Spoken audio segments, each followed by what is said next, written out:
스마트폰에 쿠팡 앱 없는 분, 거의 없으시죠? 저도 진짜 어젯밤에 자기 전에 내일 아침에 먹을 샐러드 딱 주문하고 잤거든요. 오늘 주문하면 내일 새벽 도착. 와, 이 마법 같은 문장이 우리 일상을 정말 많이 바꿔놨잖아요. 그런데 말이죠. 우리가 이 로켓 같은 편리함을 누리는 동안 우리의 아주 개인적인 정보들, 과연 얼마나 안전하게 지켜지고 있었을까요? 오늘 저희가 아주 깊게 파고들 주제는 바로 대한민국을 그야말로 발칵 뒤집어 놓은 쿠팡의 대규모 개인정보 노출 사건입니다. 저희가 관련 기사들을 정말 싹 모아서 시간 순으로 한번 재구성해 봤는데 이게 뭐 단순히 해킹당했다, 이 한 문장으로 끝날 얘기가 아니더라고요. 처음엔 좀 작은 사고처럼 보였던 일이 어떻게 전국민적인 이슈가 됐는지, 또 정확히 어떤 정보가 얼마나 오랫동안 빠져나갔는지, 그래서 우리에게 어떤 영향을 미칠 수 있는지 오늘 그 핵심을 제대로 한번 들여다보겠습니다. 네. 이 사건이 처음 수면 위로 떠오른 게 2025년 11월 20일이었어요. 쿠팡이 공식적으로 고객 4,500명의 개인정보가 노출된 사실을 확인했다, 이렇게 발표를 하면서였죠. 아, 맞아요. 4,500명. 이때 유출됐다고 확인된 정보가 이름, 이메일 주소, 그리고 저장된 배송지 주소록, 마지막으로 최근 5건의 주문 정보, 딱 이렇게 4가지였습니다. 맞아요. 저도 그 뉴스 처음 봤을 때 4,500명.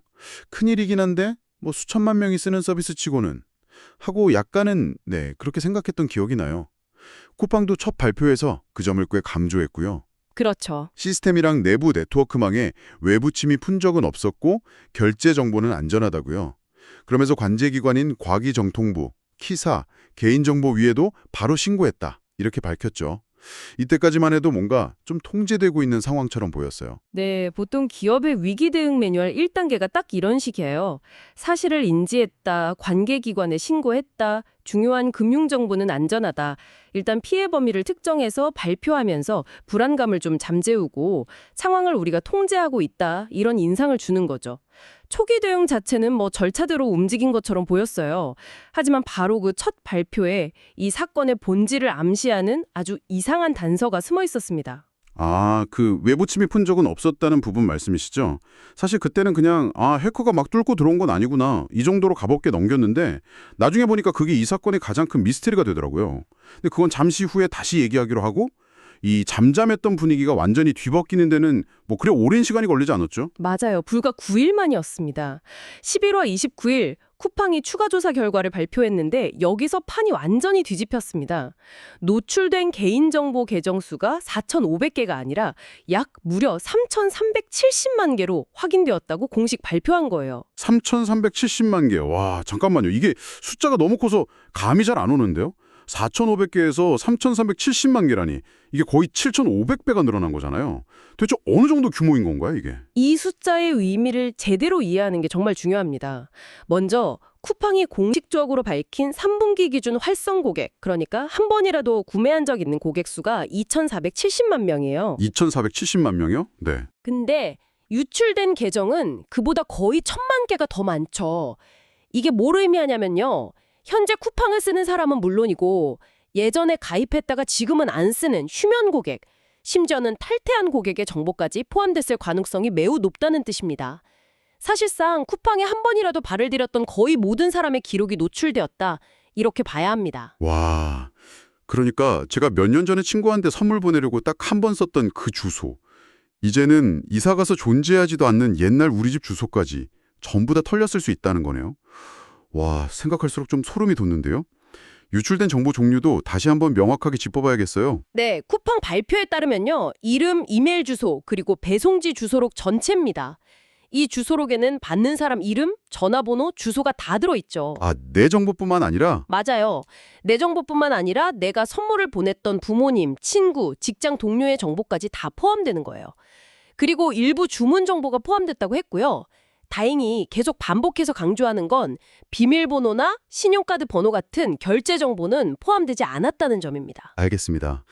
유출된 정보의 양도 너무 충격적인데 사실 더 이해가 안 되는 건 기간이에요.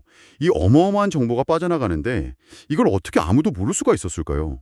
기사들을 종합해서 재구성한 전체 타임라인을 보니까 정말 기가 막히더라고요. 바로 그 지점이 이 사건의 핵심입니다.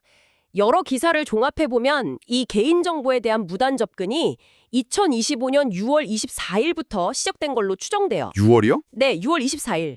그리고 쿠팡이 이 비정상적인 접근을 처음 인지한 건 11월 18일입니다. 거의 5달 동안 정보가 줄줄 새고 있었는데 아무도 몰랐다는 거죠. 잠깐만요. 6월부터 11월까지요? 5개월 동안이나요?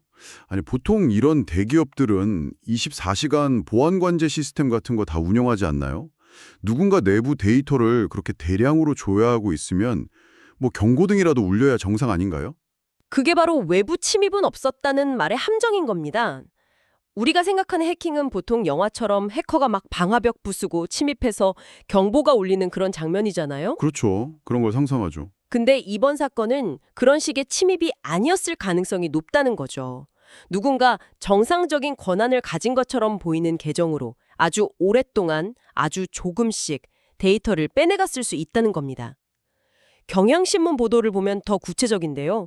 11월 6일에 무단 접근이 발생한 걸 쿠팡은 12일이나 지난 18일 밤 10시 52분에 알아챘다고 해요. 12일이나 지나서요? 네, 즉 감지 시스템 자체가 제대로 작동하지 않았거나 혹은 이런 종류의 느리고 조용한 유출을 잡아낼 준비가 전혀 안 되어 있었다는 방증입니다. 듣고 보니 정말 그러네요. 문을 부수고 들어온 도둑은 바로 알 수 있는데 원래 열쇠를 가진 사람이 매일 밤 보석을 하나씩 훔쳐가는 건 알아채기 힘든 것과 같은 이치군요. 그리고 그렇게 11월 18일에 인지하고 이틀 뒤인 20일에 4,500명이라고 축소 발표했다가 여론이 좀 심상치 않으니까 29일에야 33만 1,070만 개라고 실토한 딱 이 흐름이네요. 네, 바로 그 타임라인이 기업의 보안 시스템뿐만 아니라 위기 관리 능력에 대해서도 아주 심각한 질문을 던지게 만드는 거죠. 현재 이 사건은 경찰 수사로 넘어갔죠. 서울경찰청 사이버수사과가 쿠팡의 고소장을 받아서 수사에 착수했다고 들었습니다. 근데 고소장에 범인을 특정하지 못하고 피의자 불상, 그러니까 알 수 없음이라고 적혀 있다는 점이 좀 흥미로워요. 공식적으로는 그렇죠. 하지만 수사가 진행되면서 아주 의미심장한 의혹이 고개를 들고 있습니다. 바로 이번 유출의 핵심 관련자가 중국 국적의 쿠팡 전 직원이고 이 사람이 이미 한국을 떠난 상태라는 의혹이에요. 전 직원이요? 만약에 그게 사실이라면 이건 외부 해커의 공격과는 차원이 완전히 다른 이야기가 되는데요. 그렇습니다. 경찰도 공식적으로는 모든 가능성을 열어두고 유출 경로를 추적 중이라고만 말하고 있지만 만약 이 내부자 소행설이 사실로 밝혀진다면 이 사건의 성격은 180도 달라집니다. 이건 외부 공격을 막는 정보 보안의 실패를 넘어서 내부의 접근 권한을 가진 인력을 어떻게 관리하고 통제하는지에 대한 내부자 위협 관리의 총체적 실패를 의미하게 됩니다. 그 내부자 위협이라는 게 외부 해킹보다 더 막기 어렵다고들 하던데 그건 왜 그런 건가요? 한번 생각해 보세요. 외부 해커는 성벽을 넘어야 하는 적군이지만 내부자는 이미 성 안에 살면서 모든 문을 열 수 있는 열쇠를 가진 사람이에요. 그렇죠. 그 사람이 정상적인 업무를 하는 척하면서 데이터를 빼돌리는 걸 실시간으로 감시하고 막는 건 기술적으로도 정책적으로도 훨씬 더 복잡하고 어렵습니다. 기업이 직원을 얼마나 신뢰하고 또 얼마나 감시할 것인가 하는 아주 근본적인 딜레마와도 연결되고요. 자, 그럼 이제 가장 중요한 부분으로 넘어가 보죠. 이 모든 상황이 청취자 여러분 그리고 저에게 어떤 의미가 있는지 그래서 우리는 뭘 해야 하는지 말이에요. 내 정보도 유출됐을 가능성이 거의 100%인 상황인데 그냥 손 놓고 있을 수는 없잖아요. 일단 쿠팡의 공식적인 당부는 쿠팡을 사칭하는 전화, 문자, 이메일을 각별히 주의해달라는 것이었죠. 이건 정말 아무리 가문조에도 지나치지 않은 아주 중요한 당부입니다.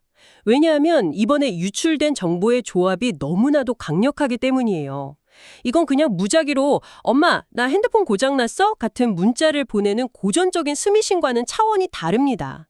해커는 당신의 이름, 전화번호, 집 주소, 그리고 심지어 당신이 최근에 뭘 샀는지까지 알고 있어요. 상상만 해도 정말 섬뜩한데요. 구체적으로 어떤 식으로 우리를 속일 수 있을까요? 예를 들어 이런 문자를 받는다고 상상해 보세요. 김오오 고객님, 최근 주문하신 오오 영양제 상품이 주소 불명으로 반송되었습니다. 아래 링크를 클릭해 배송지 주소를 다시 한번 확인해 주세요. 이 문자에는 내 이름이랑 내가 실제로 주문한 상품명이 정확히 적혀 있을 거예요. 이걸 누가 의심할 수 있을까요? 저라도 무심코 누를 것 같아요. 와, 이건 정말 속수무책으로 당하겠는데요. 내 정보를 이렇게까지 정확히 아는 걸 보니 공식적인 연락이 맞겠지라고 생각할 수밖에 없겠어요. 바로 그거죠. 그 링크를 누르는 순간 스마트폰에 악성 코드가 설치되거나 혹은 쿠팡 로그인 페이지랑 똑같이 생긴 가짜 사이트로 연결해서 비밀번호나 결제 정보를 입력하도록 유도할 수 있어요. 혹은 이런 전화가 올 수도 있겠죠. 안녕하세요. 쿠팡 파트너스입니다. 오오님께서 최근 구매하신 청소기 상품 만족도 조사차 연락드렸는데 참여해 주시면 5,000원 쿠폰을 드립니다. 본인 확인을 위해 생년월일을 말씀해 주시겠어요? 이런 식으로 더 민감한 추가 정보를 빼내갈 수도 있고요. 이건 단순히 내 정보가 유출된 걸 넘어서 제 주변 사람들한테까지 피해가 갈 수 있겠네요. 배송지 목록에 있는 부모님 댁 주소나 전화번호를 이용해서 부모님께 사기를 칠 수도 있는 거잖아요. 뭐 아드님이 주문하신 선물이 지금 문 앞에 있는데 본인 확인이 필요하니 이런 식으로요. 정확합니다.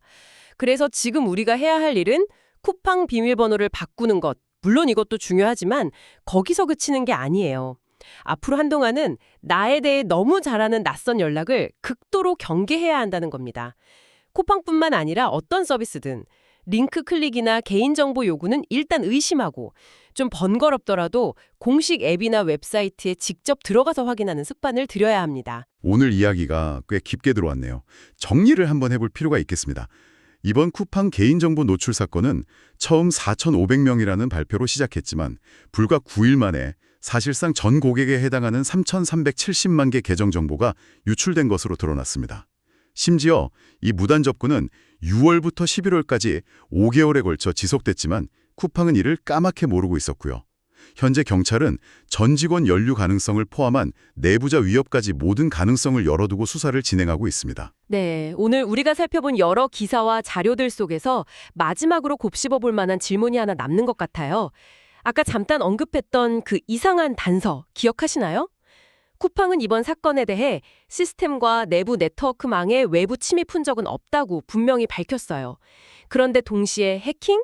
해외 서버를 통한 무단 접근이라는 표현도 썼단 말이죠. 외부 침입은 없었다. 와 해외 서버를 통한 무단 접근. 이 두 말이 같이 있으니까 정말 이상하네요. 외부에서 접근했는데 어떻게 침입이 아닐 수가 있죠? 바로 그 지점이 우리에게 아주 근본적인 질문을 던집니다. 청취자 여러분께 마지막으로 이 질문을 드리고 싶어요. 과연 기업이 말하는 보안이란 무엇일까요?